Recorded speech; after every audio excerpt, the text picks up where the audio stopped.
Welcome to this explainer. I am absolutely thrilled to have you here today. If you're a beginner wanting to wrap your head around the stock market, well, you are in exactly the right place. Think of me as your financial mentor for the next few minutes. Today, we're going to build a rock-solid foundation of knowledge. We're tossing out all that confusing Wall Street jargon and those dry, complicated textbooks. Instead, we are looking at the architecture of equity, a true visual blueprint for investing. So can stocks really make you a millionaire? It's the ultimate hook, right? You've probably heard people say you gotta invest in stocks or make your money work for you. But is that reality or is it just a bunch of internet hype? The honest answer? Yes, it is absolutely possible. But, and this is a big but, it doesn't happen overnight like social media wants you to believe. If you want to build that kind of wealth, knowledge absolutely has to come before money. You have to understand the game before you play it. Okay, let's dive into this. Here is the syllabus for our beginner workshop so you know exactly what we're going to build today. We'll start with the blueprint of a stock, explore how stocks actually generate wealth, and then go over some structural market risks. After that, we'll evaluate true company health, and I'll leave you with a definitive 5-step investing roadmap. Moving right into Section 1, the blueprint of a stock, building the foundation. Let's strip away all the complicated terminology right now and lay down the foundational knowledge you need. What is a stock, really? Simply put, a stock is a form of security that represents a tiny fraction of ownership in a company, and a share is just one single unit of that ownership. Now, you might be wondering why on earth would a massive company sell off pieces of itself to the public? It's simple, really. They need money to grow. Whether they're building new products, opening new branches, hiring more workers, or expanding into new countries, they need capital. So instead of borrowing all that cash from a bank, they sell shares to the public. Fun fact, actually, companies have been doing this all the way since 1602, when the Dutch East India Company issued the very first shares. And this brilliantly illustrates the concept. Imagine a massive, highly successful company is a giant pizza. When you buy one share of that company, say an Apple, Microsoft, Tesla, or Samsung, you're buying one tiny slice of that pizza. That means you literally become a very small owner of that actual real-world business. Now let's be clear here. Owning a slice doesn't mean you suddenly get to control the company, and you definitely don't get to fire the CEO, but you do own a real piece of it. And if the company becomes more valuable, your slice becomes more valuable too. Let's head into Section 2, how stocks generate wealth, the framework. So how do investors actually see returns? What are the mechanics of making money here? There are two main avenues, and the first is called capital gains. This simply means buying a stock at a lower price and selling it later at a higher price. For example, let's say you buy a single stock for $100. Time passes, the company crushes it, demand goes up, and the price of that stock rises to $150. If you decide to sell your share right at that moment, you make a $50 profit. That $50, that is your capital gain. The second way to build wealth is through dividends. Some companies actually reward you simply for holding on to their stock. When these companies make a profit, they take a portion of that cash and share it directly with the people who own their shares. That payment is called a dividend. It's important to note that not every company does this, but the ones that do are literally handing you a cut of their ongoing success. Now, what's really interesting is when we synthesize these two avenues, the bigger picture really emerges. On one side, you have capital gains, which relies on the stock's price going up because of higher demand and great company performance.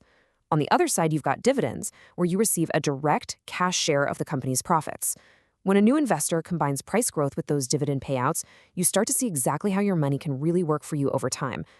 All right, Section 3, market risks and beginner mistakes, structural hazards. Time to step back for a necessary reality check. Every blueprint has to account for structural hazards, and the stock market is absolutely no different. Stocks are not magic money machines. There is a stark contrast we need to talk about. Smart investing is about studying the actual business. Blind gambling is buying stocks just because someone on TikTok, YouTube, or Instagram told you to. It is incredibly dangerous to buy stocks based on social media hype. If you're throwing money around without knowledge, you aren't investing at all. You are taking a blind risk. You're gambling. The whole goal is to understand what you're buying, not to chase the latest internet trend. Let's detail some common beginner mistakes so you can avoid them entirely. First up, never believe in guaranteed money. Nothing in the market is guaranteed. Second, you have got to avoid panic selling. Stock prices wiggle up and down every single day based on news, demand, and investor emotions. Beginners often get scared and sell immediately during a temporary drop, which literally locks in their losses. Don't do that. Third, Never put all your money into one stock. If that single company falls, well, all your money falls with it. By spreading your money around, which we call diversifying, you avoid that massive risk of a total loss. And finally, the biggest mistake of all, investing without learning first. Which brings us perfectly to Section 4, Evaluating True Company Health, the Inspection Checklist. So the crucial point is this. Before you spend a single dime of your hard-earned money, you need to run an inspection. Behind every 3 or 4 letters stock ticker on your screen is a real-world company. Act like an investor, not a gambler, just clicking a green buy button. Use this exact mentor's checklist. Ask yourself, what does this company actually do? How do they make their money? Are they growing or are they stagnant? Who is their competition and can they beat them? Are they actually consistently profitable? Would you still believe in this business even if the stock price dropped for a little while? If you can't answer these questions, you just aren't ready to buy that stock. And finally, Section 5, your 5-step investing roadmap, the final blueprint. This is where we completely abandon that get-rich-quick mindset and lay down the final blueprint for long-term wealth building. To understand long-term wealth, you absolutely must understand compound growth. This is the amazing phenomenon where your money grows, and then that growth itself begins to grow. Think of a snowball rolling down a really long snowy hill. At the very top, it starts out super small, but as it rolls, it picks up more and more snow, gaining mass and momentum. Over time, it becomes absolutely massive. In investing, time does the heavy lifting. The math actually rewards patience way more than it rewards a huge salary. The earlier you start learning and investing consistently, the more time that snowball has to grow. Let's move to and see how this builds into your specific roadmap. Step 1, learn the basics, just like you're doing right now. Step 2 is a game changer. Practice before you play. Get your hands on stock market simulators or virtual trading apps. These let you practice buying and selling to see how the market moves without risking a single penny of real money.